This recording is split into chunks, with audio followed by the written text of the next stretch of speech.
Les plus importants de l'effectif montaisan avec Heath et Young. Donc, mais c'est vrai qu'on a peu de recul par rapport à ces événements. Nick Sabacevic, le coach du BBC Montais, qui sait exactement où il veut aller, qui a eu, comme toute l'équipe, le malheur de perdre son fils, qui s'est fait les ligaments croisés du genou jusqu'à la fin de la saison. C'était d'ailleurs lors de ce match à la salle du Pierrier à Claron.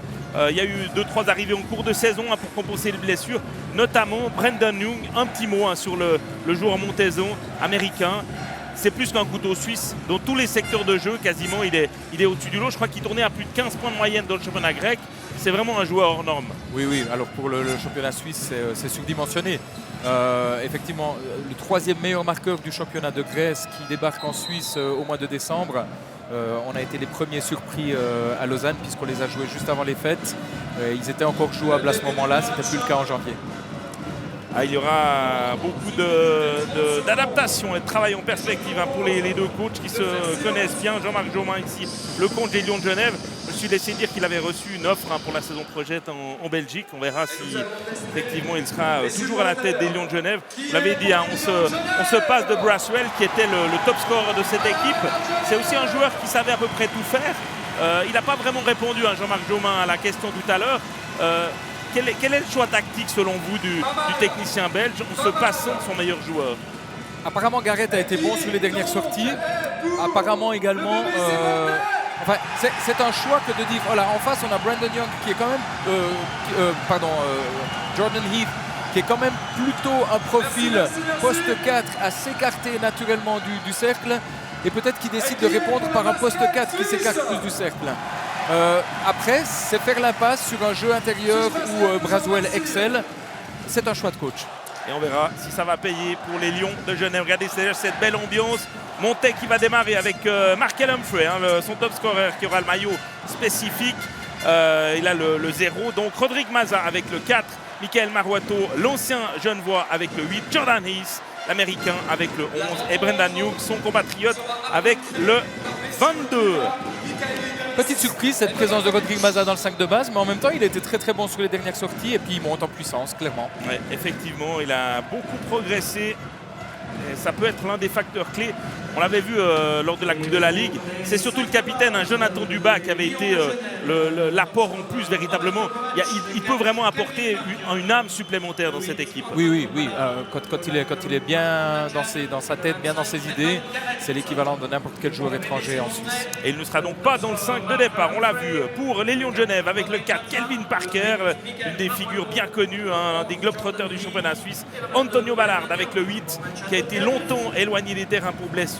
Roberto Kovac, lui récupère le maillot spécifique avec le 0 puisque Braswell n'est pas là.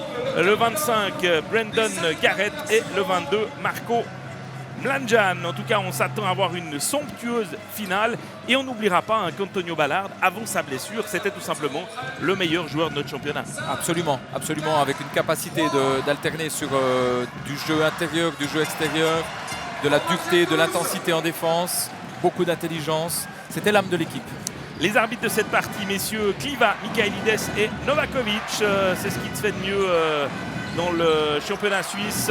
Premier rebond ici d'Antonio Ballard avec son numéro 8, 28 ans. Blessé au pied début décembre et qui a beaucoup manqué à cette équipe de Genève.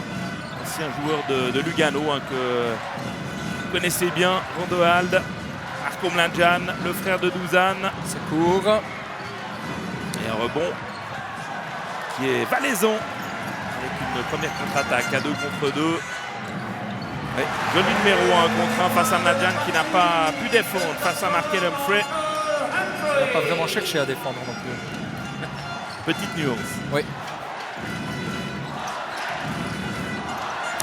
Bien ressorti. Tentative lointaine du côté des Lions de Genève avec Kelvin Parker. Les deux équipes, il y a des joueurs qui ont évolué chez l'adversaire. Il y a quelques échanges. Il y aura Timberlake qui va sortir du banc, qui a bien connu Montais. La première faute sifflée après un peu plus d'une minute. sur Rodrigue Maza dans le jeu intérieur face à Garrett. Et notez que ce changement d'air, par exemple pour Michael Maruato, l'ancien Genevois, ça a été salutaire parce qu'il a quitté en guillemets un cocon assez tranquille autour de sa famille, ses amis, d'un club où il était parfaitement intégré pour aller vivre un nouveau défi sportif à Montaix, gagner des titres. Et joli coast to coast ici une nouvelle fois de Markel Humphrey, 30 ans, qui a tourné à plus de 15 points de moyenne cette année. Toujours décisif dans les matchs clés, dans les matchs importants. Il a été dès le début en finale de la Coupe de la Ligue. Bon raté là de Ballard, rebond de Kovac, deuxième chance pour Ballard et la faute. Pour Maruato, sauf erreur. Sacrées épaules pour Antonio Ballard, parfaitement saisi, parfaitement servi, pardon. Montaix qui prend le risque de faire l'impasse sur son shoot extérieur. Là, on l'a clairement laissé shooter. Par contre, on a oublié de verrouiller le rebond.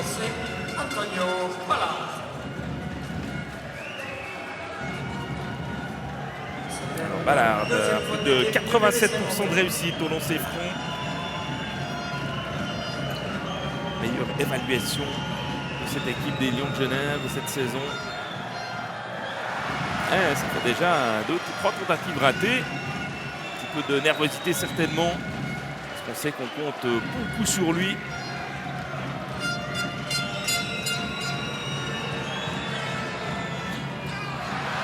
Et Genève qui n'ouvre toujours pas son compteur. Réglé Lamire, côté Genevois. Il n'était pas loin de l'interception. Effectivement, le ballon a été touché en dernier par les Valaisans. Mais toujours 4-0.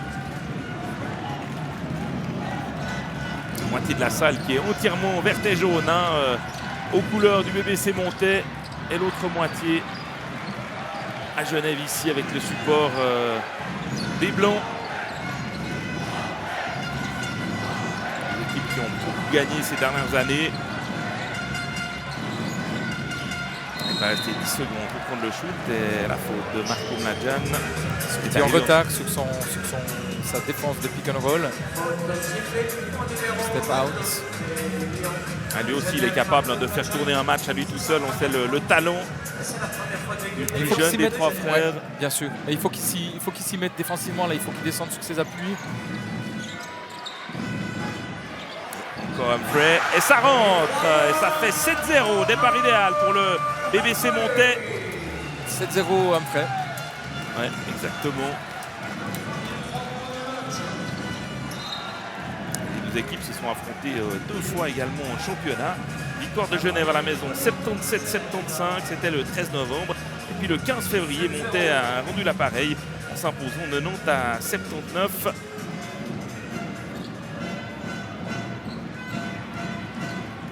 Jordan Heath qui n'est pas le meilleur défenseur de l'équipe montaisanne. Allez, superbe passe à l'intérieur pour Ballard qui échoue encore et la claquette. Les Lions de Genève ouvrent leur compteur après 2 minutes 40, 48 exactement. Il était temps. On ne peut pas trop se permettre de mettre un carton à rentrer dans la partie face à 2 équipes aussi fortes qui se connaissent parfaitement. Et Kovac défend bien à l'intérieur sur Heath et le retour de l'ancien fribourgeois à qui on donne une première faute. À Garrett. Ah non. Ah oui, c'est Kovac.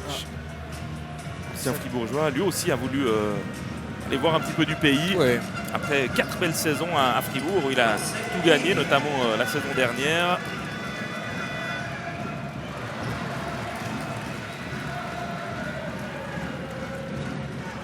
Toujours un petit peu de nonchalance du côté de Jordan Heath. On a l'impression, fausse impression peut-être, mais qu'il navigue tranquillement. Il est d'une élégance telle qu'on a l'impression qu'effectivement il ne fait pas d'effort, mais ça reste un joueur intense quand il faut. Ouais. Plus 6 en faveur des Chablaisiens. Une grosse défense quand même du côté valaisan. Pas très loin de l'interception. Il va tout seul. Et le rebond de Jordan Heath. Légèrement déséquilibré. peu de précipitation sur ce coup.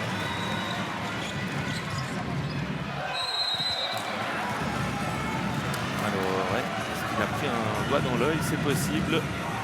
Marco Mladjan.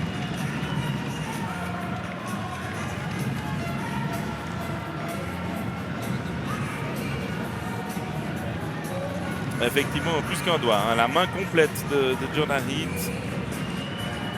Il n'y a pas été de main morte. Ah, tant qu'à faire faute, il faut que ça soit une bonne faute. Parce que le choix de faire la faute, il est bien là. Hein. On ne veut pas laisser de panier facile à l'adversaire.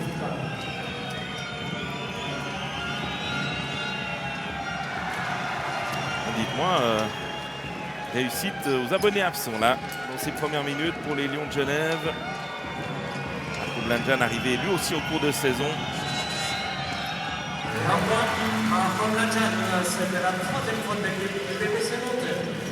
Ça va lui faire du bien à Marco ce lancer franc, ne serait-ce que ça, plus sa très bonne passe avant sur Antonio Ballard. Le duo Young-Humphrey l'amène à l'orchestration de ces attaques valaisannes. C'est quand même quelque chose. Brandon Young qui est capable vraiment de varier les tempos, de profiter des écrans. Il réussit des passes somptueuses. J'espère qu'on en verra quelques-unes dans cette finale avec très bon retour ici de Maza. Avec une bonne défense au départ de Magoto qui a vraiment assumé ses responsabilités dessous et Maza qui en a profité derrière pour contrer. Il se laisse trop sortir là, Maza. Il devrait prendre la position plus proche de la peinture. Ah, parce qu'en plus il a un petit désavantage de taille. Oui, absolument. Face à Garrett. Premier raté de Markel Humphrey. Deuxième de hit.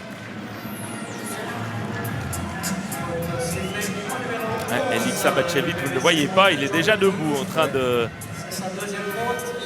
d'envoyer quelques scuds envers ses joueurs. Le voici, extrêmement sanguin. C'est qu'il est sous le... C'est une faute stupide à part ça. C'est, quand on sait l'importance du joueur dans le dispositif, il ne peut pas donner ce genre de faute loin du panier après à peine 5 minutes de jeu. Et Jonathan Dubas a fait son apparition et il récupère d'entrée un premier ballon avec une contre-attaque. Young pour Dubas qui va aller dunker. Quelle entrée de Jonathan Dubas. On vous le disait, ça peut vraiment être le facteur X de cette équipe de monter. Un joueur pareil qui sort du banc, c'est dire aussi la richesse du réservoir et les rotations de cette équipe. Ça fait rêver. Plus 7. Et en 5 minutes, les Lions de Genève n'ont marqué que 3 petits points. Il y a eu des très concernés en défense. Un petit oubli au rebond. Mladjan qui en profite.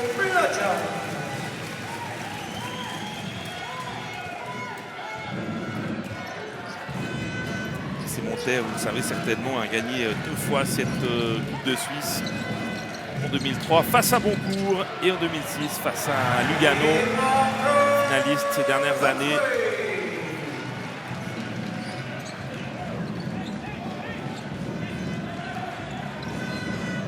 En 2003, Rando, c'était face à vous? Eh oui. Eh oui. Mais 2013, j'étais également à Lugano, mais là on a gagné. Mais 2003, oui, elle nous a fait tellement mal qu'après on a gagné le championnat. C'est la belle histoire du BC Boncourt. Hein. Oui, des séries magnifiques contre Monté justement. Alors au meilleur de 5, on n'a jamais perdu, mais c'était toujours des séries à couteau tiré, juste splendides. Des belles années Sébastien Roduit avec 3-4 joueurs importants de l'équipe suisse. Jolis souvenirs, hein, effectivement. Des finales de coupe qui ont toujours été des rendez-vous bien particuliers, même si le championnat, on a parfois de la peine à retrouver la même ambiance et le même soutien du public. En coupe, ça reste toujours des épiphénomènes assez fantastiques à vivre, effectivement. Et les Lions, tranquillement, rentrent dans la partie et reviennent à 3 points. Un peu plus de 3 minutes de la fin de ce premier carton. Alors, petit désaccord entre les arbitres, messieurs Kliva et Michaelides. C'est pour ça qu'ils sont 3. Oui. Pour avoir des yeux partout, effectivement. Alors, nouveau changement du côté valaisan. Monsieur Michaelides, ça mérite d'être souligné, qui a été retenu pour le Final Four de la Champions League à Tenerife. Ouais, ça sera fin du mois, je crois 28 au 30 avril. C'est ça. Ce sera un magnifique rendez-vous et c'est aussi une belle récompense pour l'arbitrage suisse. Si ce n'est pas l'Euroleague, effectivement, qui a aussi sifflé par le passé en Euroleague.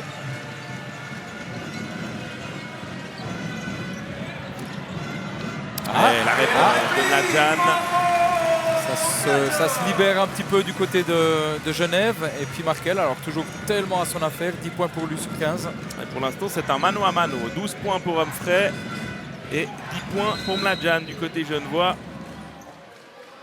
À moins de 3 minutes de la fin de ce premier carton. Numéro 26 des Lions de Genève.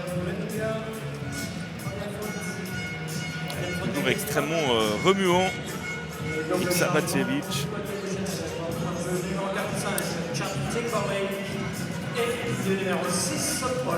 Ah, c'est carrément des changements de hockey qui se font du côté de Genève. C'est un bloc. Ouais, c'est un bloc. Beaucoup Garrett de et Ballard prennent place sur le banc. Et de Paul Gravet avec son numéro 6. Il a bien défendu ici, mais Mazza parvient quand même à trouver le panier. Petit contact tête contre tête peut-être au passage. C'est l'entrée du jeune Randon Guniger, formé à Lugano. On ressort Parker dans un fauteuil avec un shoot ouvert pour Mladjan. Il refuse de le prendre et il va au contact. C'est un petit peu bizarre. Il venait de mettre le précédent. On voit qu'il a pris du métier. On voit que Marco maintenant est beaucoup plus en... Avant, il était très unidimensionnel, shoot à 3. Et puis là, petite feinte de shoot. Il sent la défense en retard. Il va chercher la faute. Très très bon choix de Marco. L'avance également de Chad Timberlake du côté genevois qui lui aussi, on avait parlé tout à l'heure, a évolué à Montais. Et le retour de Jonah Heath avec son numéro 11 pour Humphrey. Pani Barac aussi qui voit ses premières minutes du côté montaisan. Joueur d'expérience. Et le retour de Ballard parce que avec son numéro 6, Paul Gravet a été touché, je crois. Il reçoit quelques soins dans le coin du terrain. Peut-être lors du contre sur la défense sur Mladjan qui a amené ses deux lancers francs.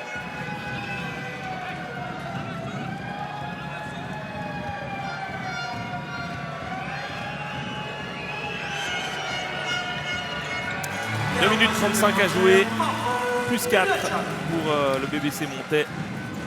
Brandon Young à la baguette, défendu par Kevin Parker.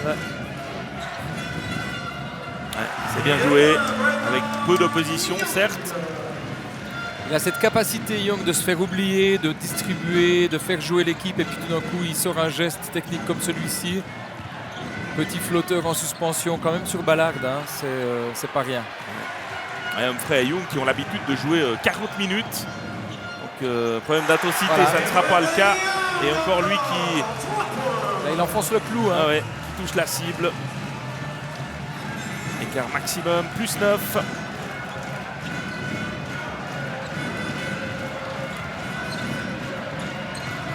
Joli fin, shoot ouvert. Et ça rentre, heureusement. Chad Timberlake.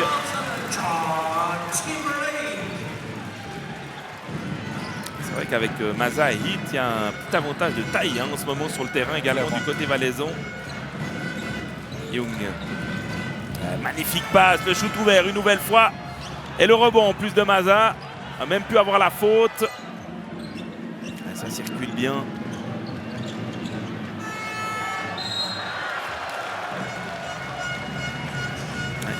Très belle possession là du côté du BBC Montais. A montré toute l'étendue de son jeu collectif. Allez, deuxième faute pour Marco Mladjan. Alors qu'on n'a pas atteint la fin du premier carton.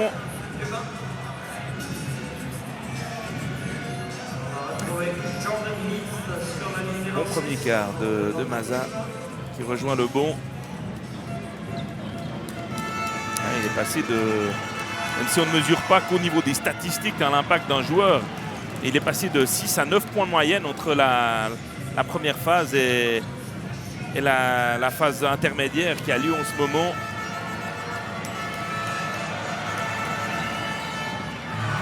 Sans problème. C'était la 4e faute d'équipe des Lions de Genève. Un retour des top scorers, Roberto Kovac. Enfin reposer un petit peu Kelvin Parker du côté genevois. Mladjan également rejoint le banc. De toute façon, il y aura beaucoup de rotation durant les 4 cartons pour essayer de garder cette même intensité, effectivement. Et Ballard. En puissance. En vitesse sur les 2 premiers pas aussi. Tout à fait. Extrêmement tonique. Bon, le temps qu'il passe pas à l'entraînement, il le passe dans une salle de musculation. Donc de toute façon... Il a quand même une sacrée histoire. On a pu le lire chez nos collègues, par exemple, du Nouvelliste, où il a, je crois, 4 frères et 2 sœurs. Tous ses frères sont passés par la case prison. Oui. Lui, il a pu échapper à ça grâce au basket, effectivement. Même s'il avoue lui-même qu'il n'a pas été un saint. Dans ses jeunes années, il a grandi à travers les gangs. Forcément, c'est pas la meilleure façon de réussir une carrière de basketteur professionnel. Sacrée force de caractère. C'est très courageux d'en parler et de partager cette expérience.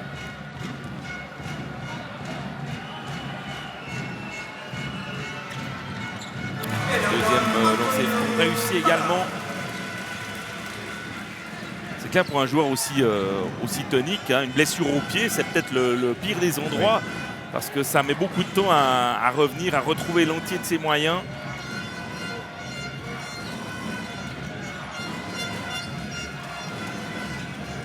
Oh, très joli geste technique. Le ballon récupéré par les Genevois. Il y aura, allez, encore au minimum une possession de chaque côté, peut-être 2 pour les Lions de Genève. Timberlake qui refuse le shoot. Ouais. J'estime que Garrett a été un petit peu tiré en arrière par le maillot. Mais il y a une mésentente des deux parce que Garrett se met clairement en opposition pour qu'il puisse shooter.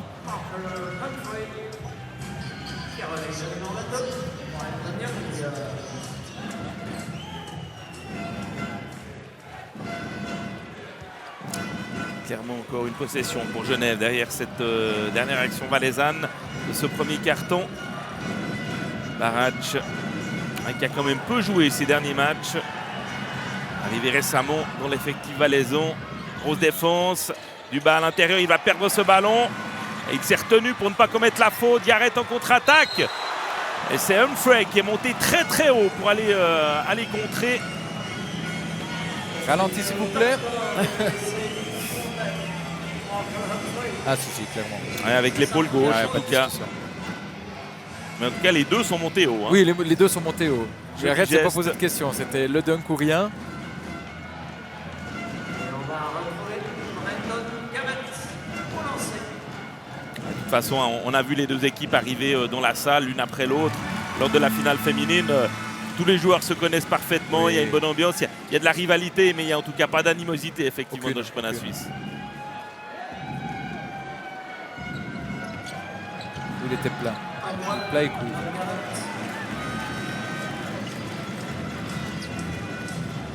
Une remise en jeu pour revenir au contact. Si les Valaisans arrivent à revenir à -3, ça sera un moindre mal. Les Genevois. Les Genevois, pardon, au terme de ce premier quart. Et voilà. Oh! Gros oubli défensif et malheureusement Ballard échoue une nouvelle fois. Beaucoup de déchets dans ce premier carton pour le numéro 8 genevois. C'est ça qu'on va un petit peu retenir, parce qu'ils avaient largement de quoi être beaucoup plus proche de monter que cela, mais beaucoup trop de déchets du côté des Genevois dans ce premier carton. À l'avantage donc des Valaisans, 23-18 avec 12 points de Markel Humphrey. Le Suisse qui a effectivement beaucoup d'arguments à faire valoir. Pas souvent nos deux vedettes de NBA. Sujet, vous le savez, nous aurons un reportage tout à l'heure sur Clint Capella que John Nicolet a été tourné à Houston. Vous pourrez également le voir dans Sport Dimanche demain sur RTS 1. Parlerons évidemment également de hockey sur glace avec la finale du championnat suisse. reviendra un petit peu plus tard dans cette finale sur ce programme, puisque Timberlake a sonné la charge ici, mais sans réussite une nouvelle fois.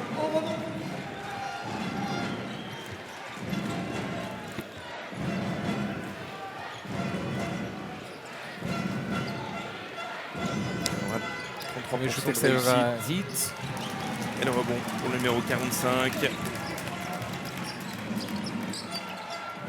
33% de réussite au shoot pour les Genevois dans ce premier carton.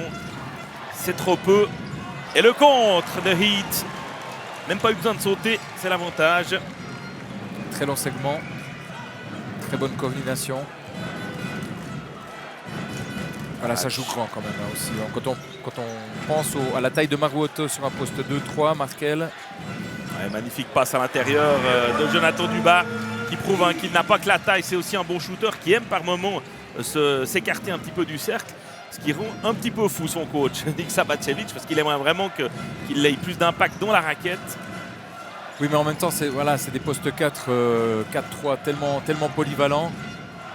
C'est un petit peu la configuration de Montez cette saison. Il n'y a pas de véritable joueur intérieur pesant qui puisse vraiment créer une fixation dans le jeu intérieur. C'est un choix, mais c'est un choix qui est payant, particulièrement dans le championnat suisse, parce qu'il n'y en a pas beaucoup des intérieurs comme ça qui sont des vrais joueurs dos au panier. Et malgré tout, le plus souvent dans ces matchs, Montez domine le rebond. C'est juste. Au niveau de, effectivement, il n'y a pas que la taille, il y a l'intensité, il y a le timing. Ouais. Encore. Après, ils sont grands à chaque poste. Hein. Ouais. On les a joués dernièrement. On a toujours nous un souci avec Cochrane et Pitou qui perdent chacun 10-12 cm sur les deux extérieurs, quels qu'ils soient. Hein. Que ce soit Barac, que ce soit Young. 2 sur 17 à 3 points. Et là, on est parti sur 1 sur 6, Oui. à peu près dans les mêmes statistiques. Effectivement, peut-être qu'un Steve Louisin pourrait effectivement sortir un petit peu et amener cette capacité à rentrer ses shoots à 3 points. C'est que lui aussi a été blessé. Ceci dit, Kovac typiquement, au début c'est Parker et puis Ballard qui ont loupé leur shoot extérieur. Kovac n'a pas la main pour le moment, mais c'est un joueur qui peut en mettre 3 de suite et puis complètement relancer la chose. Donc, il en est tout à fait capable, mais il est plutôt à monter la balle en ce moment. Oui, c'est ça. C'est pas forcément ce que Jean-Marc Jaumin lui demande. C'était aussi un choix de prendre Parker. Hein. Parker, moi, je me rappelle quand il portait les couleurs montezannes aux côtés de Steve Smith, pour moi c'était jamais un vrai meneur. Trop porté justement sur le scoring, alors qu'il s'est développé un peu plus en tant que meneur. Et il faut créer le shoot pour Kovac. Plus 6 en faveur de Montez qui a repris un petit peu ses aises dans ses 2 premières minutes. Voici Jean-Marc Jaumin. Genève qui au complet ont présenté aussi cette saison un basket très spectaculaire. Nadjan au ressort. On peut se heurter au mur, mais le ballon circule bien. Et nouvel échec à longue distance. Un retour Quillemot a pris du volume hein, depuis qu'il est arrivé à Montez. C'est trop posé la question du bas. Et encore le rebond d'Humphrey. On va repartir et jouer les 10 secondes qu'il reste. Hit qui va vouloir sortir, interception genevoise avec notamment les grands segments de Marco Mladjan. Shoot ouvert, ça ne rentre toujours pas et c'est difficile d'envisager gagner une finale de coupe avec un tel pourcentage de réussite au shoot. C'est ce que disait Romain Gaspo tout à l'heure à la fin de la finale féminine. C'est un sport d'adresse, hein. Lorsque vous ne rentrez pas vos shoots ouverts, c'est difficile d'envisager la victoire. C'est sûr.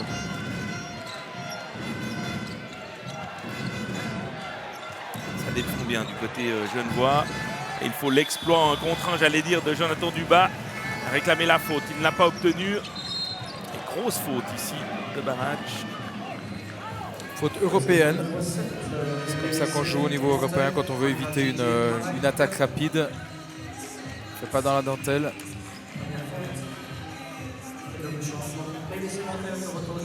La Congrès ou en Espagne, on ne se pose pas trop la question. Non, tout à fait. On ne passe pas.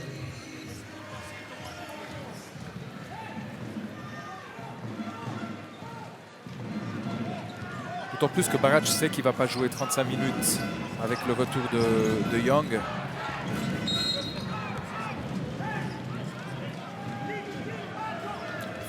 par M.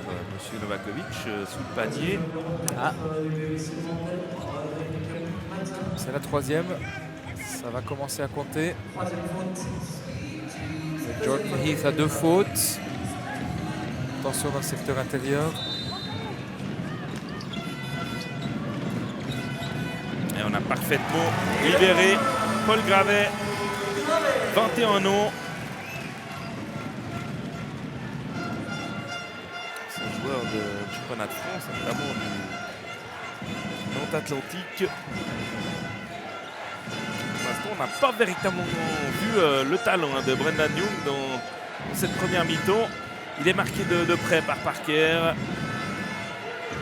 Humphrey, il y va tout seul. De très loin, de trop loin. Bon, Genevois. Occasion de revenir à -3 peut-être. Timberlake en pénétration. C'est au-dessus de Maza qui n'a strictement rien pu faire face à la vitesse de l'Américain.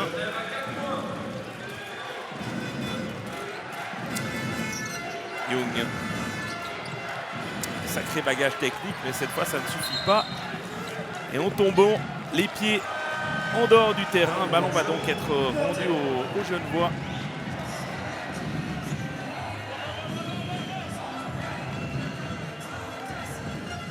C'était de Young et non pas de Maza, cette pénétration de Timberlake. Et on imagine, Rondoal, entre Chaz Williams et Christopher Braswell qui doivent suivre cette finale depuis le banc. J'imagine qu'il n'y a pas grand-chose de plus compliqué et de plus difficile pour eux alors qu'ils sont là. Ils sont 6 pour 4 places. Ah, c'est très dur. C'est très dur d'être arrivé à une finale et puis de s'entendre dire à 1 ou 2 jours de celle-ci qu'on n'y participera pas. Après, il y a encore des playoffs derrière et puis je pense que ça réveillera en eux une fin encore plus profonde de prouver que Genève ne peut pas se passer d'eux.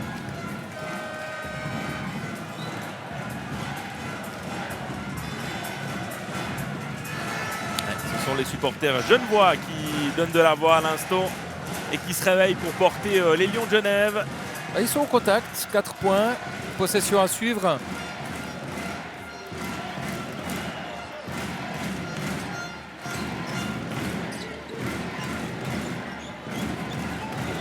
Gravé sur Mavuoto, duel intéressant.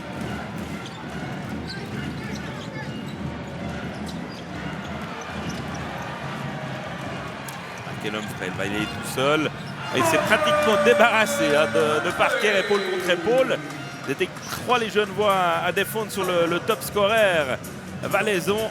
Mais il ne s'en est pas laissé compter. Beaucoup de pénétration, pas forcément non plus beaucoup de réussite. C'est aussi le choix de Jean-Marc Jomain de se passer de Christopher Braswell à l'intérieur. Pour l'instant, c'est pas un choix payant. Et oui, et de Chaz Williams qui lui a le mérite de pénétrer parce que finalement c'est aussi un ballon intérieur.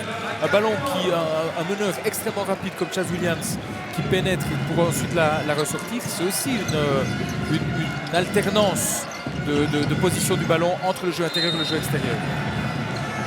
Et malgré tout, eh bien, les Lions de Genève ne sont pas très loin avec ce ballon perdu ici par Young. Deuxième quart plus compliqué pour les hommes de Iksa Bacevic. Ils n'ont marqué que 5 points en 5 minutes 30. Heath leur manque. Parker trouve toujours pas la cible. Young. Deuxième chance. 2 fois court. De réussite et encore un rebond, j'allais dire, pour les Valaisans. Ça ne doit pas plaire à Jean-Marc Jomain. La faute de Kovac. Et offrir une deuxième, une troisième chance au BBC Montais. C'est pas dans les plans du technicien belge. Et il est fou furieux là-bas devant son banc, vous ne le voyez pas. Souligner le mérite de Jonathan Dubas. C'est comme ça qu'on gagne des finales, en plongeant sur les ballons.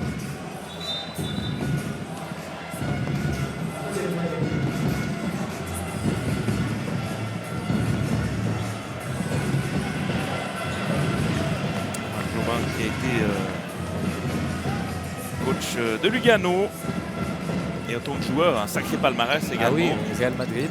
Real, Malaga. C'est comme au football. Hein.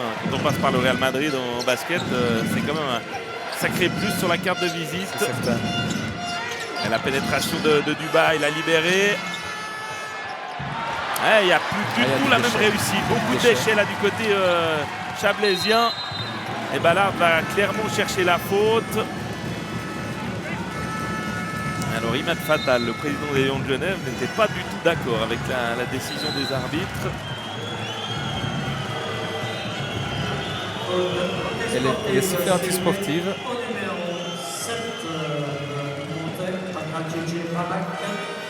Alors parce que Ballard est venu un petit peu s'encastrer dans lui. Ouais, Est-ce qu'il l'a particulier. un petit peu tiré avec la main gauche? C'est possible. En même temps, on n'a pas le sentiment qu'il puisse faire grand chose d'autre, Barac.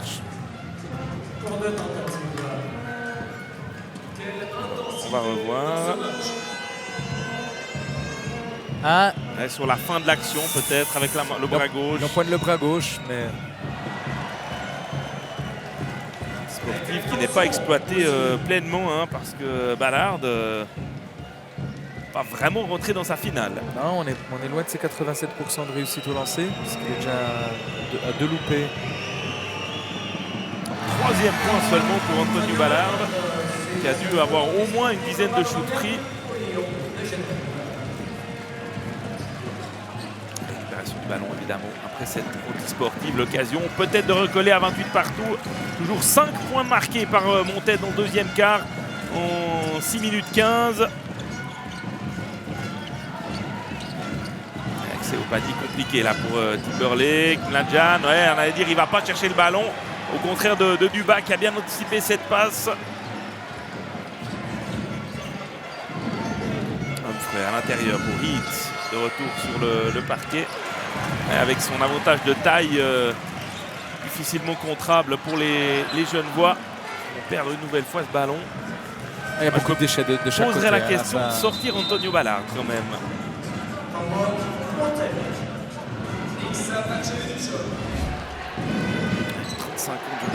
Des pièces essentielles hein, de l'échiquier de Nik Sabacevic. 15 points, 9 rebonds de moyenne cette saison. Avec passablement de matchs manqués, hein, parce qu'on a joué que 17 matchs jusque-là. Ouais, c'est un dur au mal, Jonathan Duba. Ouais. N'hésite pas à aller où ça fait mal, hein, ouais. Ça c'est sûr. On ne pourra jamais lui reprocher son manque d'intensité dans le cadre d'une finale. Le ballon a été touché par Young, récupéré finalement par les Genevois, mais pas pour longtemps. Humphrey a été le piqué, il va y aller tout seul. Anti-sportif, on était obligé. Hein, parce que volontairement, il a coupé la trajectoire. Pas le choix et c'est limite dangereux. Oui, exactement. Celle-là, elle est nettement plus nette que la précédente. Garrett se retient. Non, et là, c'est effectivement à la limite de la méchanceté. Parce qu'Humphrey aurait pu se faire très très mal. Ah bah une fois que le joueur est en l'air, il a clairement plus d'appui, donc il peut que perdre l'équilibre et ça peut être dangereux. On se souvient à des niveaux supérieurs, hein, effectivement. On se souvient de certains Français-Espagne avec des mauvais gestes qui avaient amené pratiquement des disqualifiantes. Ah ouais, tout à fait. On retrouve Humphrey sur la ligne des lancers francs. Il n'a marqué que 2 petits points dans ce deuxième carton, contre 12 dans le premier tout à l'heure. Il y a peut-être un petit effet... il est ébranlé. Oui. Ouais. Et je dirais plus généralement pour monter, il y a peut-être le même petit effet que pour Elfing Fribourg. Démarrer très fort, même si c'était un petit peu moins net dans cette finale masculine. Oui. Mentalement, on n'arrive pas forcément à rester au même niveau. Oui. Et puis bon, il y a le problème de faute déjà tôt quand même de Mazin et Heath a 2 fautes premier carton, c'est une gestion après.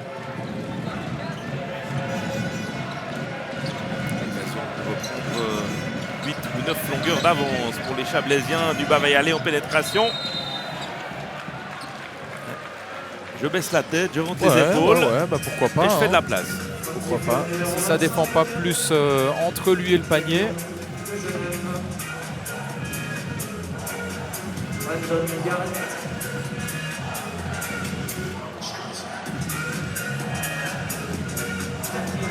Déjà une belle carrière hein, pour Jonathan Dubas.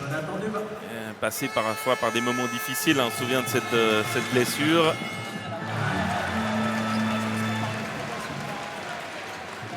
Ces fronts parfaitement maîtrisés.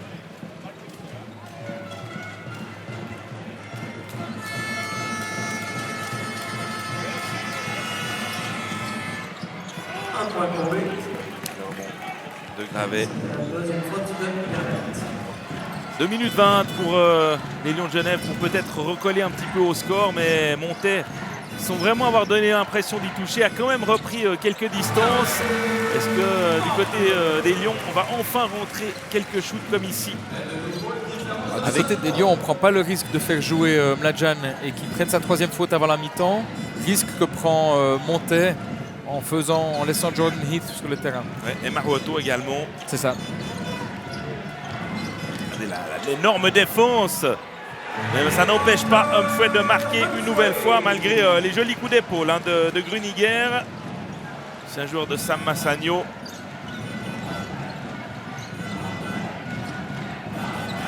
Garrett s'était démarqué à l'intérieur et encore un ballon perdu par les hommes de Jean-Marc Jaumin. Ça va se shooter. Ça va se shooter puisqu'il y a 4 fautes d'équipe.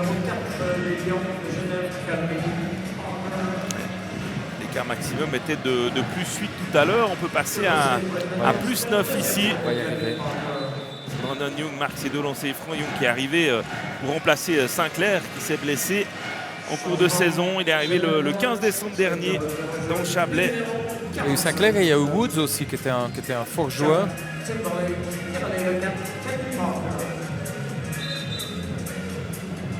Woods a été remplacé par Barach.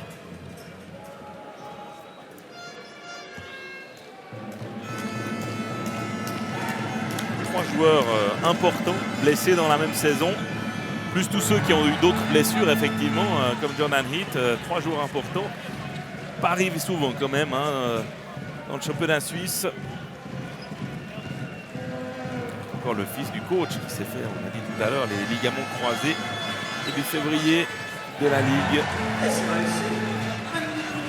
Et on y est à plus 9 en faveur des Valaisans. Et 9 petits points pour Genève ce quart-temps.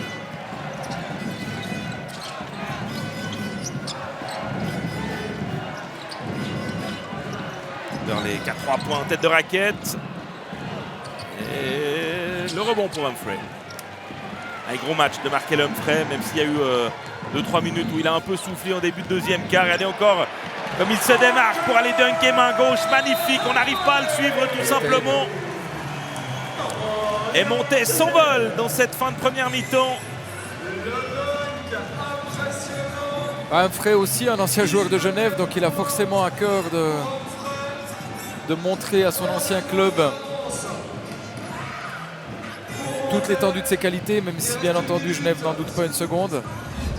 Mise en jeu Roberto Kovac, Tessinois.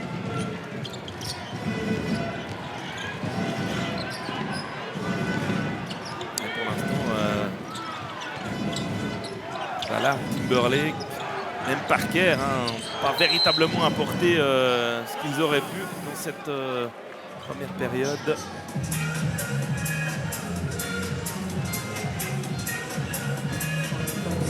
Pas 12 points. 12 points pour les 4 joueurs étrangers de Genève. Ouais. C'est peu. Petit score, mais des fois ça s'explique par une grosse défense. Là, c'est quand même par un gros déchet en premier lieu. Il y a un gros manque de réussite, clairement. Et là, il y a marché.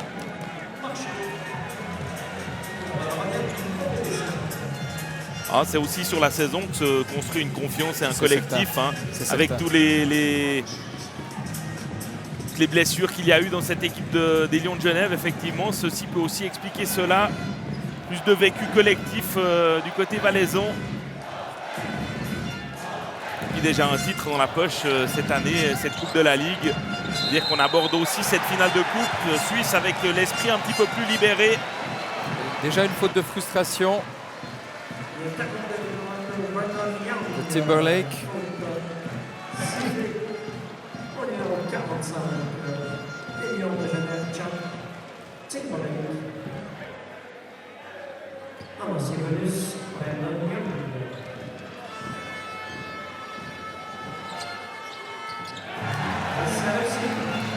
14, ça devient vraiment critique juste avant la mi-temps. Système corne, double en tête.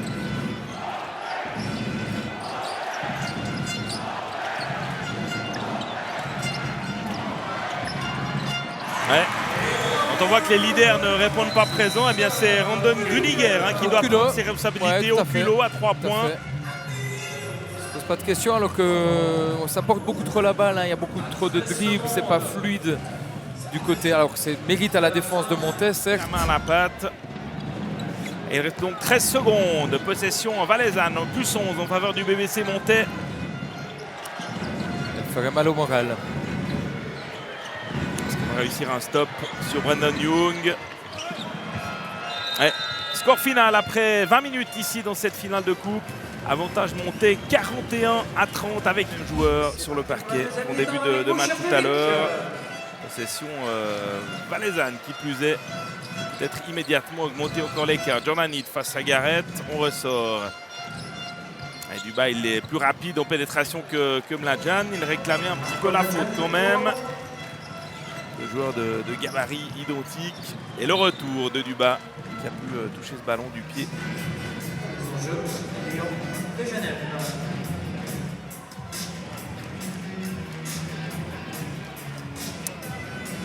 Mitcha Bavcevic qui de sous-entendre qu'il y avait faute sur la pénétration de Duba.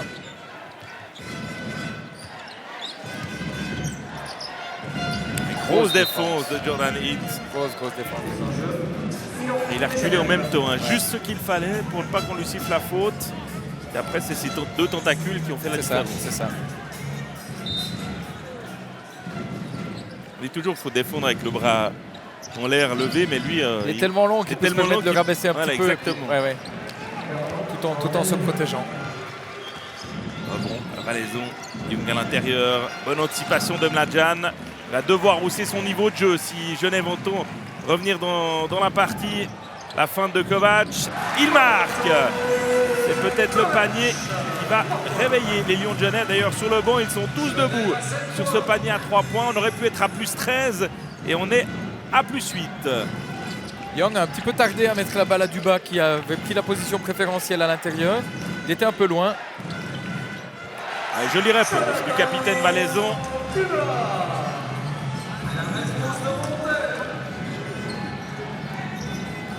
Ouais, magnifique passe à l'intérieur. Ouais. Le ballon avait touché le cercle, touché la planche, pardon.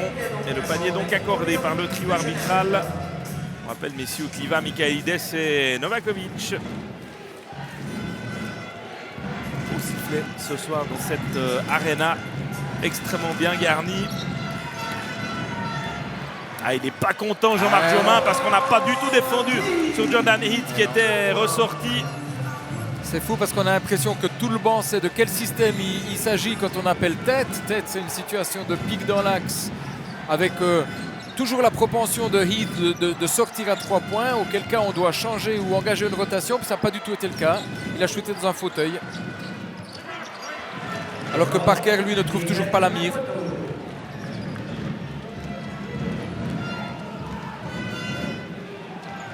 Système en diamant de...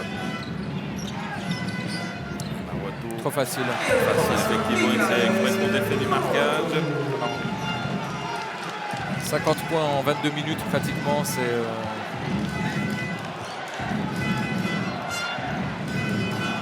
pas gagner une finale dans ces conditions. Bon, c'est ce qu'on disait en début de match. En tenant compte effectivement, ne tenons pas en compte du contexte d'une finale de coupe. C'est quand même un petit peu ce à quoi on s'attendait entre Montet et Genève. Un peu plus de collectif du côté valaisan. Cette équipe de Genève à qui il va peut-être manquer quelques semaines pour trouver ce Lyon qui n'est pas là ce soir.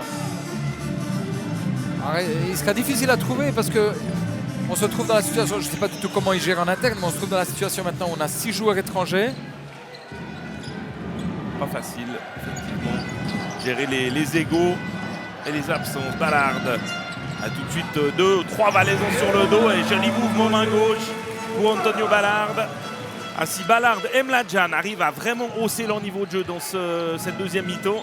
Ça pourrait peut-être permettre à Genève d'espérer un peu. Et le BBC Montais est parti dans ce troisième quart sur un excellent rythme.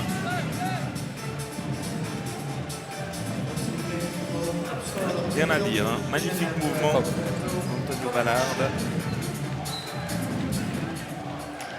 On va en profiter pour rectifier. Effectivement, on a une petite erreur tout à l'heure.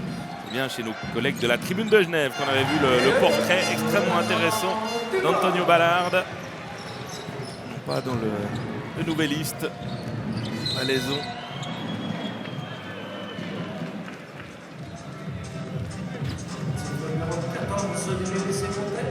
Il y avait un très joli portrait, sauf erreur, le nouvelliste de Marc Humphrey par contre, qui montrait tout son côté zen, son côté très très posé.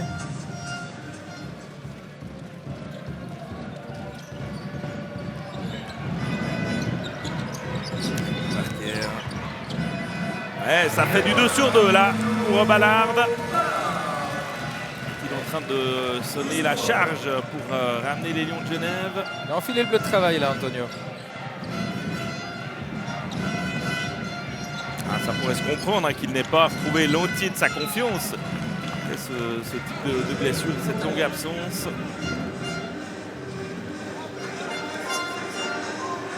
Il va rester 11 secondes de possession. Mise en jeu. Humphrey.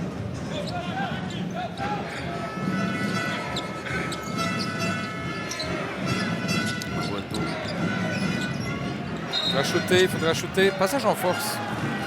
C'est le bras gauche hein, autour du Valaisan qui est sanctionné.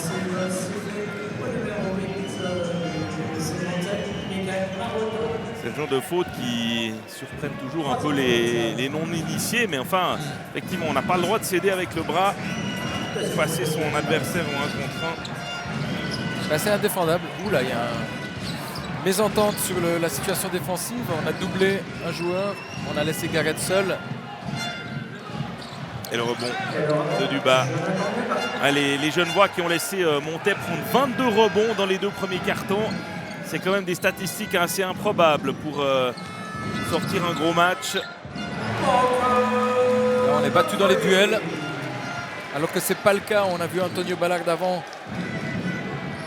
Certes finir en pénétration, mais ce n'était pas du tout aussi facile que ce qu'on vient de voir là.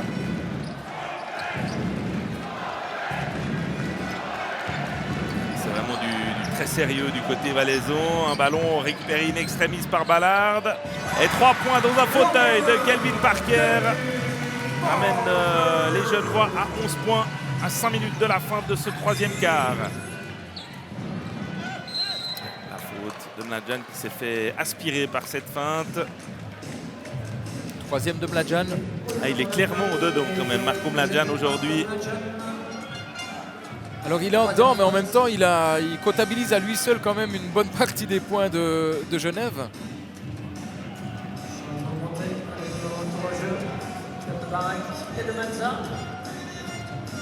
Et c'est l'un des meilleurs Genevois dans pratiquement 4 des 5 statistiques phares depuis son arrivée au bout du lac. Et Nick Sabacevic, il en prend soin de Jordan Heath, on l'a vu. Un repos bien mérité. Brandon Young entre les 2 Genevois en pénétration magnifique. Young et Humphrey ont cette capacité à être aussi adroit main droite que main gauche. Adroit et élégant. Quelle finition. Et le rebond important, j'allais dire, de Ballard. Mais il finit par perdre le ballon. Et il s'est arrêté au bon moment là, Parker, pour ne pas commettre la faute. Ça c'est une bonne faute. Elle est sanctionnée à Rodrigue Maza. Peut-être pas l'effort nécessaire pour essayer de défendre sans faute, mais voilà. Il y a Marc Humphrey qui lui rappelle comment est-ce qu'on défend proprement. Oui, c'est sa 4e. Ouais, 4e faute pour Maza. Il était rentré pour protéger un petit peu Jordan Heath.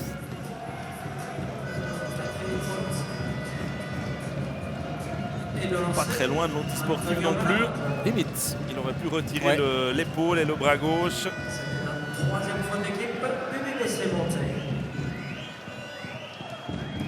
75e Coupe de Suisse ici à l'Arena cette année. Ça faisait 25 ans que la finale de la Coupe ne s'était pas tenue à Genève. Si on est officiellement au Grand Saconnet ici, la fête du basket au bout du lac. Vous l'avez entendu de la bouche de Giancarlo Sergi, le président de la Fédération suisse tout à l'heure, au micro de Cédric Moret. Il n'y a pas meilleure place que cette arena pour une finale de coupe. Je ne sais pas si on en vivra d'autres dans les années qui viennent, mais il est clair que c'est déjà une belle réussite, bien organisée, avec un gros succès populaire, évidemment qui est dû à la présence de deux des équipes qui ont le meilleur public de Suisse. Oui. C'est les équipes les plus suivies. À ce niveau-là, c'était idéal. Et c'était quand même à Paris. Et puis la salle n'est certes pas comble, mais elle est quand même bien garnie. C'était un très bon choix. 3 secondes, 2. Oh bah c'est pas mal, hein. Ouais. Brandon Young, une nouvelle fois, clairement au-dessus du lot à la baguette de cette équipe valaisanne depuis son arrivée le 15 décembre dernier. Si je ne m'abuse, hein, j'ai cru lire en préparant cette finale, je crois qu'il aurait déjà re-signé en Grèce pour l'année prochaine. C'est d'où j'ai trouvé cette information. Je ne sais pas si elle est confirmée. En tout cas, il aura des options. C'est des joueurs qui n'ont pas de peine à retrouver du travail.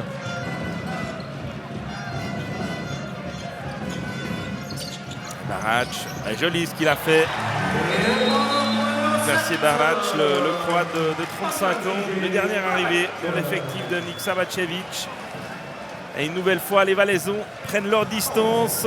Ouais, c'est trop facile, hein, quand on regarde, c'est même progresser dans ce secteur en étant à 57% de réussite grâce à un troisième quart bien maîtrisé. Parker à 3 points, le deuxième qu'il marque en quelques minutes.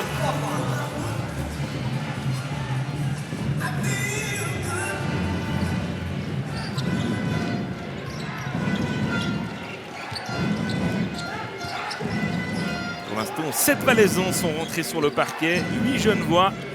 On a fait tourner, pas énormément, mais fait tourner quand même, en profitant des différentes rotations. Ah, ils s'entendent bien ces deux-là. Young et Barac, on voit qu'il y a beaucoup de compréhension. Young qui fixe, qui ressort sur Barac, qui sait se mettre dans les bons intervalles. Et le rebond pris par Humphrey.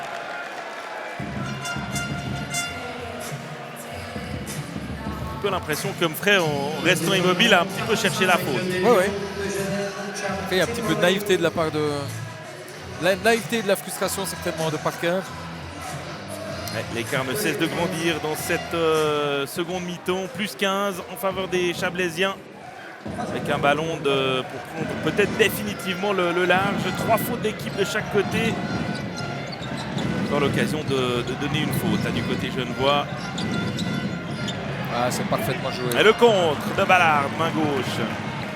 Et ils s'y mettent quasiment à 3 maintenant pour défendre sur les joueurs qui pénètrent. Et très bon retour de Jonathan Dubas.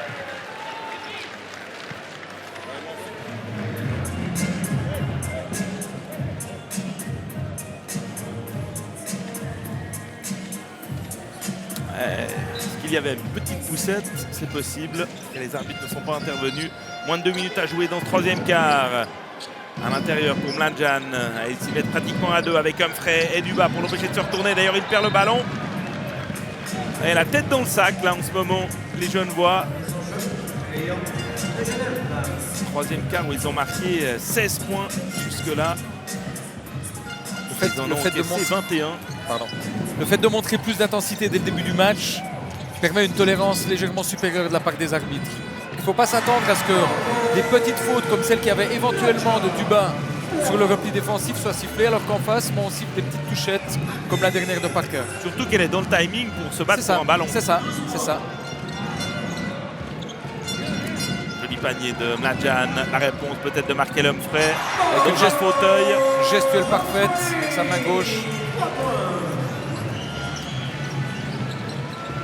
24e point pour Markel Humphrey, le top scorer valaisan. Et ça commence à sentir bon là pour l'équipe de Nik Sabacevic qui mène largement et qui récupère encore cette balle à 69 secondes de la fin de ce troisième quart. Genève a 3 minutes pour revenir à 10 points, sinon le match sera malheureusement plié parce qu'il y a une excellente gestion, notamment de cet homme-là.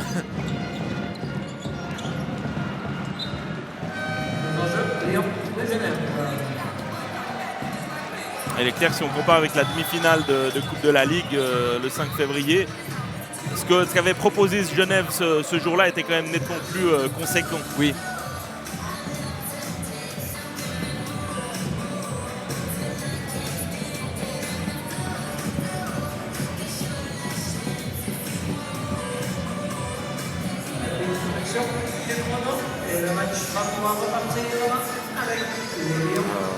Problème au tableau d'affichage qui va être vite réglé. Cette dernière minute. Cette fois, il y a faute, incontestable.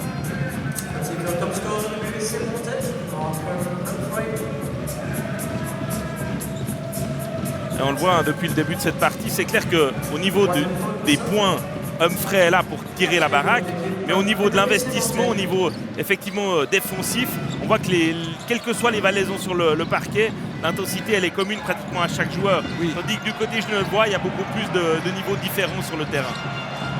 Ils sont tous dans leur secteur. Belle contre-attaque qui aboutit à ce dunk de Timberlake. Chad Timberlake qui ne marque que ses 3e et 4e points ici. C'est peu. Là, on va aller au bout de l'action. Une dernière possession de 16 secondes qui correspond parfaitement au chrono des 24. On va pas prendre le risque de redonner une possession à Genève.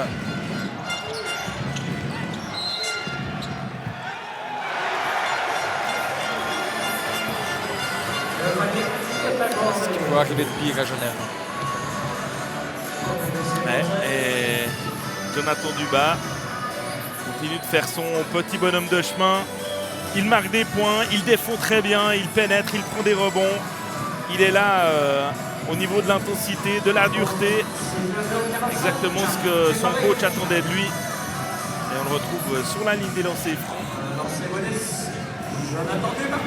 Ouais, c'est le 3e meilleur marqueur de son équipe derrière les 24 points d'Humphrey et les 14 de Young. Et il défend dur. Oui, il défend dur. Et encore le rebond pris ici. Dernier shoot de ce 3e quart. Marco Mladjan, ça ne touche que la planche. Naruto un peu en retard, ça donne du temps à Timberlake. Mais le rebond de l'ancien Genevois qui a pris cet incontestable de l'envergure.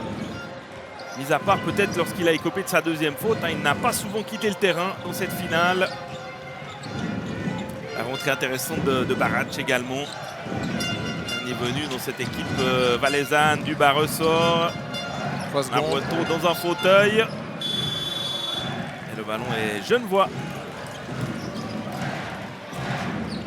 Et la mission maintenant, c'est aller peut-être de marquer les 4 premières possessions là du côté genevois pour avoir une petite chance sur ce dunk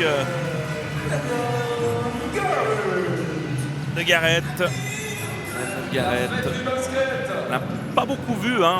On ne dit pas qu'il a été transparent, mais ne fait pas beaucoup parler de lui. Il est quand même là. Ballon récupéré par les hommes de Jean-Marc Jomain. Mise en jeu. J'avais dit 3 minutes pour revenir à 10 points. Ils sont à 13, il en reste une.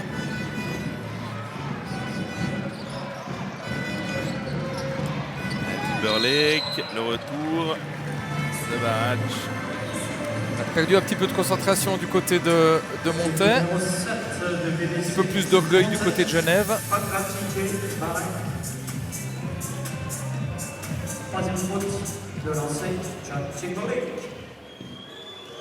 Pourcentage de réussite au shoot qui continue d'augmenter là pour les Lions de Genève. Et c'est bien parti dans ce 4e quart également.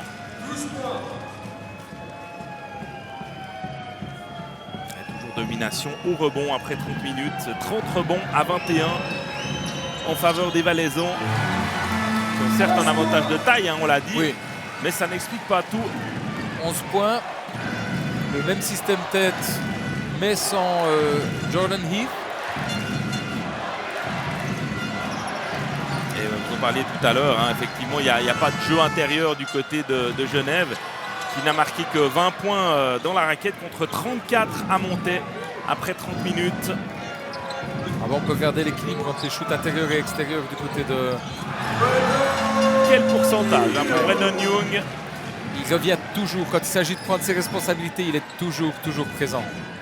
Timberlake force un peu sa pénétration, mais ça paye parce qu'il obtient la faute en plus. Deuxième faute en moins d'une minute là pour le numéro 7 Valaison, qui va être remplacé par Jordan Heath qui fait son retour. Avec 2 fautes, il va terminer le match sur le terrain. Voilà, il va remplacer Barac qui lui est en retard défensivement face à l'agressivité retrouvée de Timberlake.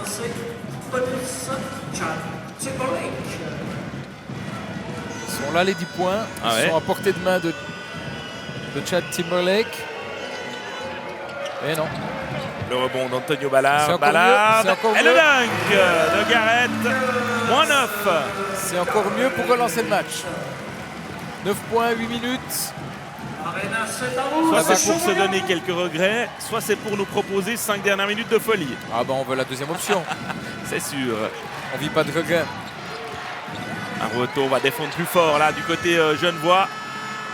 Et le rebond important de Jordan Heath qui va marquer 2 points supplémentaires. On était un petit peu sur le fil de la balance là. Et ce sont 2 points suite à cette présence au rebond important. Et le contre encore du numéro 11. C'est pas un problème de bras, c'est un problème de corps là. Ouais, il va percuter avec la hanche. Antonio Ballard.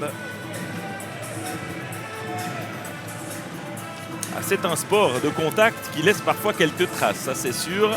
Oh oui, croyez-en mes articulations. Parce qu'il y a tout ce qu'on voit sur un terrain de basket et il y a tout ce qu'on voit pas. Absolument. Absolument. Surtout les soirs d'entraînement. J'ai quelques noms ces 20 dernières années de joueurs à qui on n'a jamais sifflé de faute, mais qui étaient extrêmement présents au contact défensif. Tout à fait.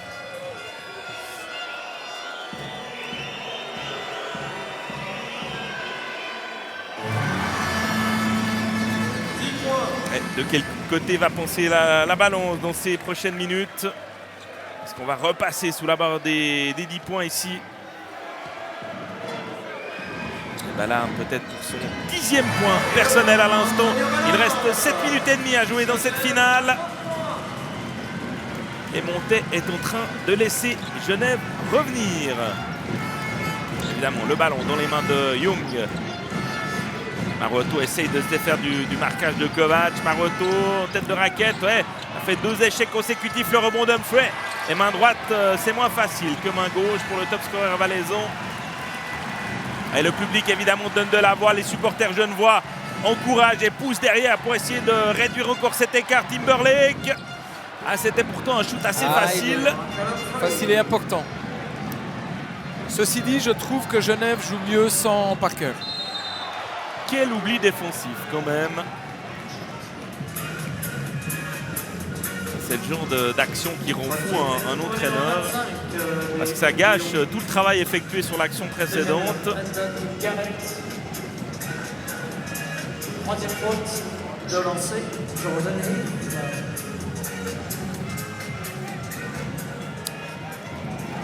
Pas 65% de réussite cette saison au lancer franc pour Jordan Heath. Il marque le premier.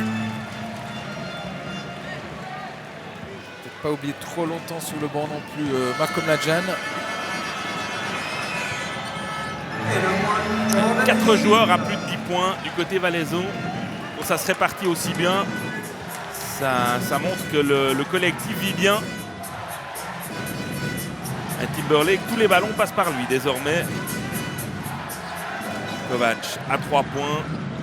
Pas de réussite cette fois pour l'ancien fribourgeois. Ça joue à pas grand chose, hein. Imaginez ce panier marqué. Et on connaît ce genre de shooter, hein. Vous en mettez un, des fois vous en mettez 2, 3, 4. Et si vous en ratez 1 ou 2, bien vous n'avez jamais le bon timing durant tout le match. Absolument.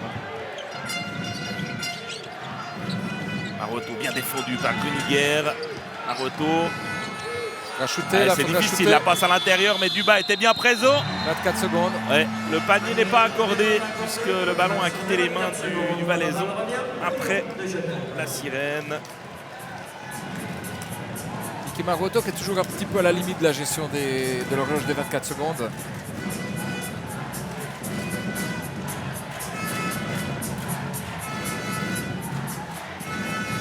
Avec 4 fautes pour Barac, 4 fautes pour Mazat, 3 pour Humphrey, 3 pour Maruoto, 3 pour Heath. Encore gérer les fautes du côté valaisan dans cette fin de match avec un ballon perdu là par Timberlake qui lui a glissé entre les mains. Ça veut pas, ça veut pas. Hein. Entre le shoot de Timberlake, le shoot à 3 points manqués de Kovac et puis cette balle perdue, c'est... Pourtant ils étaient bien repartis hein, Oui, sur oui, les 3 oui, premiers, tout 4 premiers shoots de ce dernier quart. Mais depuis on a retrouvé un peu les Lions de Genève du premier carton avec ce ballon qui ne veut pas rentrer. Ah, ça c'est l'expérience de Brandon Young parce qu'il sait qu'il va être défendu à 2 voire à 3 et il va chercher la faute. Il fait tout juste, il temporise, la gestion du tempo est excellente et il crée, il est vraiment très très bon. 4e faute. C'est Timberlake, je crois, qui a dû prendre la faute. Ouais, belle passe de Duba pour Young. Airball quand même pour l'Américain. Vrai sous-marin. Ouh là, il faut défendre ce Timberlake, il a trop de liberté. Allez, les 2-3 possessions qui viennent vont peut-être décider de l'issue de cette finale. La première est rentrée ici par Garrett pour amener les Lions de Genève à 9 points de montée. On le sait, hein, en 5 minutes, 9 points, c'est à la fois très très peu et quand même un avantage conséquent. Il va se passer beaucoup de choses encore dans cette finale. Et on se remet à défendre aussi, à l'image de... Et le ballon va être perdu malheureusement par Garrett là, qui a laissé filer la savonnette. Duba va finir par se relever. Jean-Marc Duba, il s'est pris en haut de TGV là, sur cette dernière action. Il joue dur, hein. Il lâche pas pour autant. Il a quand même réussi à ressortir la balle sur Young qui fait son airball. 1 seconde pour shooter, ouais, ça aurait pu le faire, mais c'est un tout petit peu long pour Jordan Heath. Et Steve Louisin qui dit à Kovac de continuer de shooter. En quoi il a tout à fait raison, c'était des shoots ouverts, ça peut faire basculer le match. On a la réponse à notre question de tout à l'heure. Louisin certainement pas en état de jouer cette finale. Non. Ne serait-ce que pour donner quelques minutes de défense sur Young. Ça continue à bien défendre du côté valaisan. Et le panier à 3 points de Timberlake. C'est lui qui est en train de ramener cette équipe genevoise à 6 longueurs. Ah, ça serait le hold-up de la saison. Et encore faut-il pouvoir revenir au score. Ah, les émotions de Jonathan Duba, faute technique. Il s'est fait marquer de très très près ces dernières minutes. Et là, il a réagi et il prend une faute technique de la part de Monsieur Kliva. Jonathan Kliva, faute technique.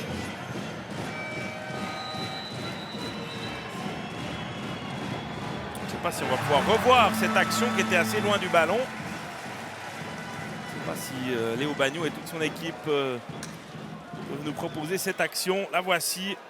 Ah non, ça c'était le panier de Timberlake juste avant.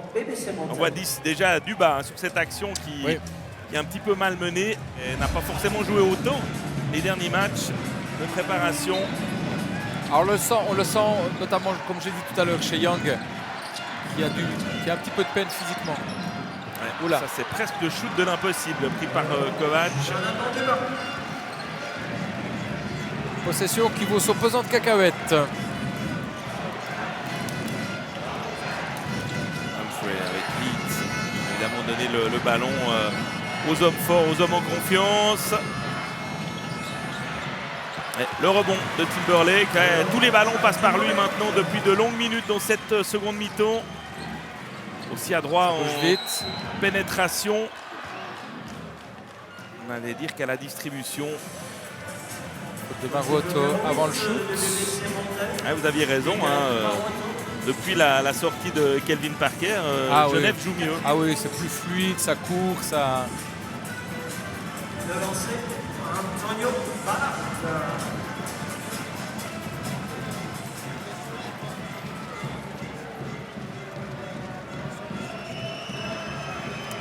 lancé franc tout à l'heure, américain. Et le premier raté. Parker est un très bon joueur. Je ne mets absolument pas ses qualités de joueur en doute. C'est un joueur physique. Je ne suis pas convaincu de Parker à la main, simplement. Alors que je trouve que Timberlake est un vrai combo qui sait maintenant faire jouer son équipe. Prendre ses responsabilités au niveau du scoring s'il faut, mais d'abord sa première volonté c'est de faire jouer les autres. Il n'y a plus que 4 points d'écart. Toujours en faveur des Valaisans. Attention à ne pas forcer son shoot. C'est bien défendu là, Gröninger qui défend parfaitement sur Humphrey, la claquette. C'est le rebond pour les Genevois. Avec une nouvelle fois Timberlake alors que Duba a pris un coup. Attention à la réaction de Jonathan Duba à l'intérieur. Ballard qui est repoussé en dehors de la raquette. Ah, Timberlake aurait pu la mettre sur Gröninger. Même Hit là est ressorti pour défendre comme un damné. Il va rester 5 secondes pour prendre le shoot. Et ça rentre. Brandon Gröninger qui ramène Genève à 2 points seulement. Cette finale complètement relancée ici à l'Arena à 2 minutes 50 de la fin. Gröninger d'abord en mission défensive sur Humphrey.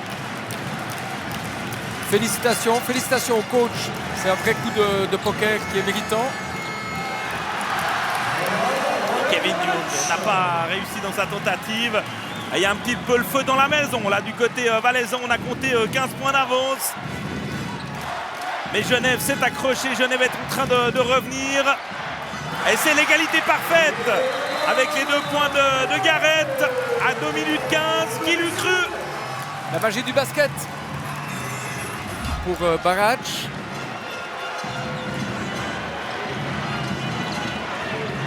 C'est moins facile pour le duo Young-Humphrey. Bien défendu, Barac en pénétration face à Ballard. A failli perdre le ballon, il va rester 6 secondes pour prendre le shoot. Barac en position ouverte et ça ne veut plus rentrer du côté valaisan. L'occasion pour les Lions de Genève de passer en tête dans cette 39e minute.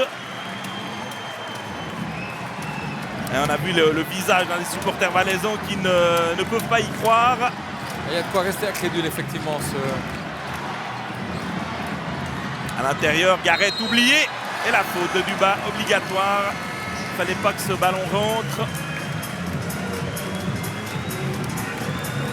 Troisième faute de Jonathan Duba. Et on le disait tout à l'heure, Garrett, c'est pas le plus visible sur le parquet, mais ils ont fait les points quand même.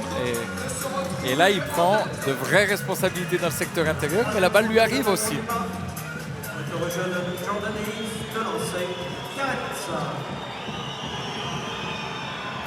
Et Genève est en tête, 73-72.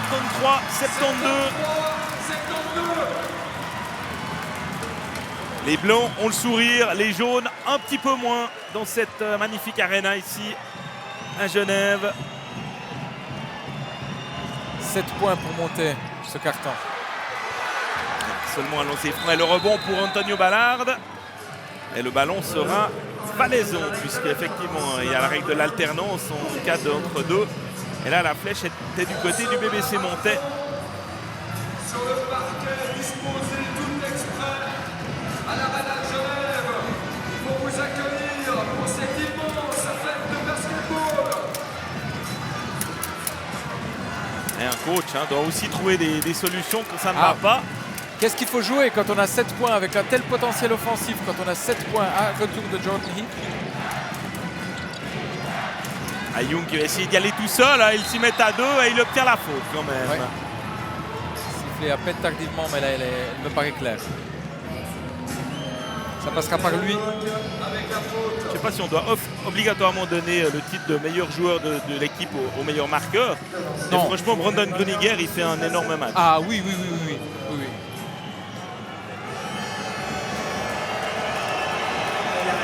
C'est Brandon Gröninger. Oui, tout à fait. Entre Brandon et Randon, il n'y a qu'une lettre, mais elle est importante. Deuxième tentative, Brandon Young. Il y a beaucoup de nervosité, beaucoup de tension dans cette dernière minute et demie.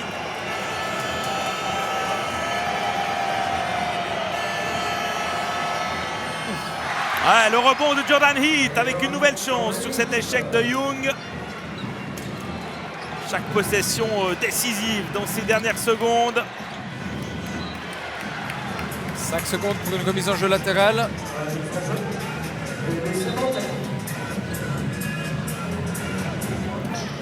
Et les Lions ont encore ce petit avantage de pouvoir faire une faute, qui n'est pas le cas pour Monté qui a 5 fautes d'équipe. Ils ne vont pas la faire maintenant, clairement. Ça veut dire que les Valaisans doivent marquer sur cette possession. Oui. Bon, 5 secondes, c'est très peu. Il va prendre ses responsabilités, c'est Young qui va partir de loin en pénétration. La passe pour Duba. Ah, magnifique action de l'Américain Au buzzer. qui offre un caviar à Jonathan Duba. Est-ce que ce sera l'action du match? C'est possible. Avantage monté à nouveau d'un petit point. En tout cas, ça sera les 2 défenses du match.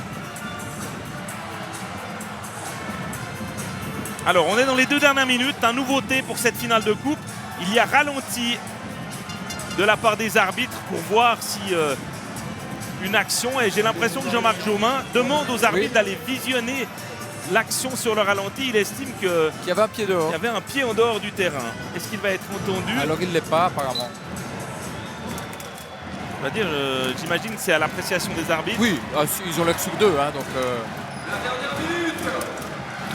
Le Belge n'a pas été entendu. Les jeunes voient en possession du ballon pour repasser devant. Un point d'avance pour monter. Kovac à 3 points et c'est dedans. Roberto Kovac ressort de sa boîte au meilleur moment. Il avait passablement raté au cours des 35 premières minutes. Est-ce qu'il va offrir sur ce panier à 3 points la Coupe de Suisse à ses couleurs?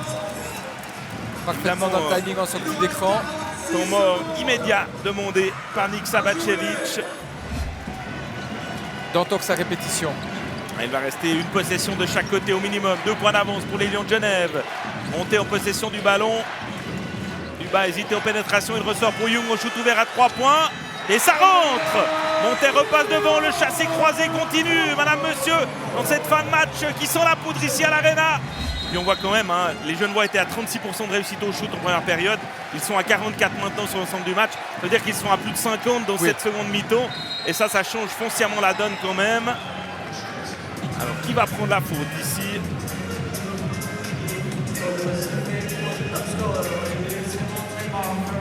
Alors, Timberlake au lancer.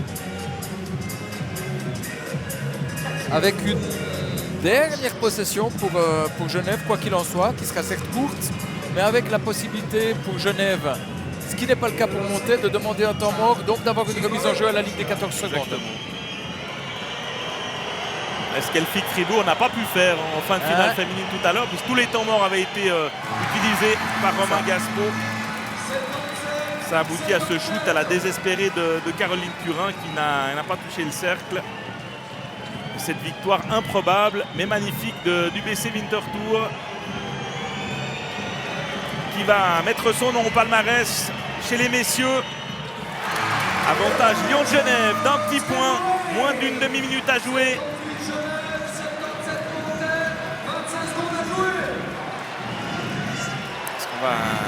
Jean-Marc Jaumin qui a déjà demandé le temps mort. Ça s'était couru d'avance. On va aller au bout de la possession certainement.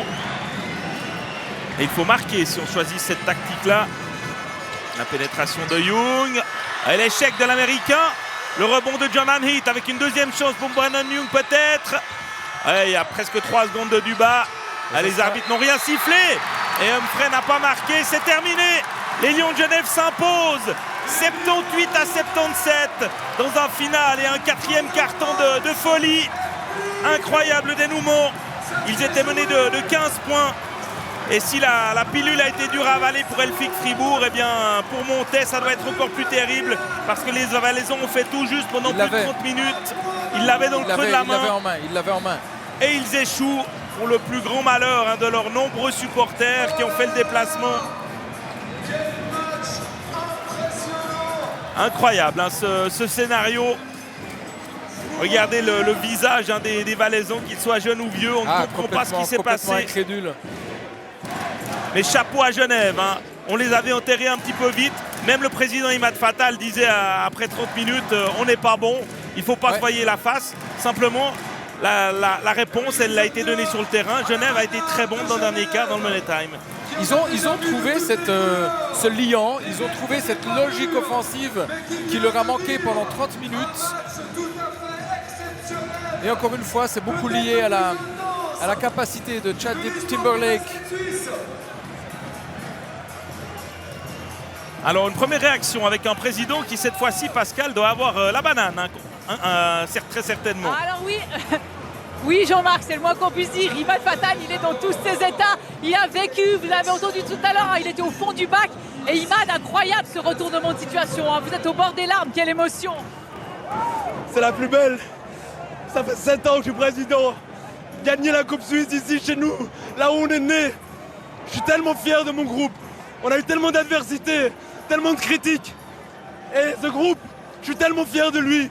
Ils n'ont jamais rien lâché. Mon coach, je tire un grand coup de chapeau à cette équipe et à cette magnifique salle et aux organisateurs. On a montré qu'à Genève, on sait créer des événements et être à la hauteur. Je suis extrêmement fier ce soir. Vive le basket et vive Genève! Un peu plus posément, Imad, ça s'est joué à rien du tout, incroyable. À 1 minute 30 de la fin, vous prenez le lead et vous le gardez jusqu'au bout. Ça s'est joué au mental. On est resté dedans. Le coach a trouvé un dernier groupe qui avait la chimie. Et la faute technique de Jonathan Dubas a changé le cours du match. Cette faute technique, elle nous permet de revenir, d'y croire. Et après, poussé par le public. Et le destin, c'était notre destin de gagner ça chez nous. Le 6e titre de l'histoire des Lions, c'est que du bonheur. Félicitations Imad, on vous laisse aller fêter avec tout le monde. Vous le voyez Jean-Marc, il y a énormément d'émotions. C'est vrai qu'elle est belle, elle se passe à Genève. Et pour Genève, ça veut dire beaucoup. Ça faisait 25 ans qu'il n'y avait pas eu cette finale de la Coupe ici. Il n'y a que la Coupe de Suisse pour apporter un tel lot d'émotions. On sait qu'Imad Fatal est un président passionné, mais président Rando qui a des résultats. C'est sa 9e grande finale depuis la fusion en 2010 et c'est son 6e titre. Ah mais tout lui donne raison, tout lui donne raison. Il a pris le risque, je le disais à la mi-temps, de faire table rase. On m'a encore demandé à la mi-temps pourquoi est-ce qu'on... Il n'y avait plus que 2 joueurs cette année qui étaient là l'an passé. Voilà. Et c'est vrai que quand on voit la première mi-temps de Markel Humphrey, on se dit mais comment est-ce qu'on a pu le laisser partir? Croyez-en des dirigeants. Imad Fatal est un excellent gestionnaire, un très bon communicateur. Il a décidé que voilà, c'était une fin de cycle avec Ivan Rudez. Il a pris beaucoup de risques, enregistré beaucoup de critiques par rapport à ça, comme il vient de le dire. Et bien voilà, c'est aussi une finale de Coupe Suisse et un titre qui peut complètement relancer les playoffs. Ivan Rudez qui est là dans la salle. Oui, c'est ça. Il est venu spécialement pour vivre cette finale à Genève et soutenir les Lions de Genève qu'il a quitté en très bons termes. Pascal, on tourne vers vous pour une nouvelle réaction. Oui, on est avec Michael Marwoto, il est effondré comme toute l'équipe de Montais. Michael, j'imagine que vous êtes encore en train de vous demander comment vous avez pu perdre cette finale. On a eu du mal à marquer à la fin. Je pense qu'on était peut-être un petit peu fatigué aussi, j'en sais rien, parce qu'on a manqué d'un truc. Bon, vous le voyez, ça se termine un peu dans la confusion parce que visiblement, on ne veut pas laisser Michael Marwoto répondre aux interviews. On est un petit peu fâché du côté de Montais de cette fin de match. Donc, pour l'instant, on n'aura pas de réaction montésane. En tout cas, merci Pascal. Effectivement, belle image, belles émotions également pour les Lions de Genève. C'est ce qu'on va retenir, qui n'ont rien lâché. Montais aurait fait un magnifique vainqueur de coupe. Ils ont remporté la Coupe de la Ligue. La Coupe de Suisse, c'est pour les Lions de Genève. Reste effectivement de savoir qui va être titré au championnat. Merci Arnaud en tout cas d'avoir été avec nous. Et on va repasser. Une dernière petite chose, parce qu'on a été coupé par l'interview de Michael Marwoto. C'est peut-être ça maintenant la plus grande qualité du Genève actuel. C'est que c'est véritablement devenu une famille. C'est pas seulement une équipe qui gagne des titres, mais c'est devenu une famille. Et puis la présence d'Ivan Rudez signifie beaucoup à mes yeux. Merci pour cette précision. Randohan, merci d'avoir été avec nous. Et on vous repasse la parole, Cédric. Oui, merci beaucoup Jean-Marc. Merci Randohan de Sarzin. Quelle finale au pluriel nous avons vécu aujourd'hui avec, je vous le rappelle, cette victoire sur le fil des Lions de Genève qui ont été menés pendant 38 minutes et 30 secondes. Mais en 1 minute 30 à la fin, pour la première fois, ils ont pris l'avantage. Et ils s'imposent donc avec un tout petit point d'avance sur le BBC Montais. Les Chablaisiens sont maudits désormais en Coupe de Suisse. Ils avaient déjà perdu pour seulement 1 point en 2011, pour 2 points en 2012. Et ils se font une nouvelle fois crucifier. Ça doit être très très dur aujourd'hui pour les Valaisans. Victoire genevoise donc. On vous rappelle également la victoire de Winterthur dans la finale des dames face à Elfi Fribourg, là aussi dans les dernières secondes. Tout cela a été passionnant. Je vous donne la suite du programme sportif sur RTS2 avec d'ici quelques minutes l'entourage hockey sur glace avant l'acte 2 de la grande finale des playoffs pour le titre de champion suisse entre Berne et Zug. Et puis bien sûr 22h50 votre émission Sport Dernière, tous les résumés d'actualité de l'actu sportif du jour, très très riche. Et n'oubliez pas non plus demain 18h25 Sport Dimanche sur RTS1. À tous, je vous souhaite une belle suite de soirée sur les antennes de la RTS.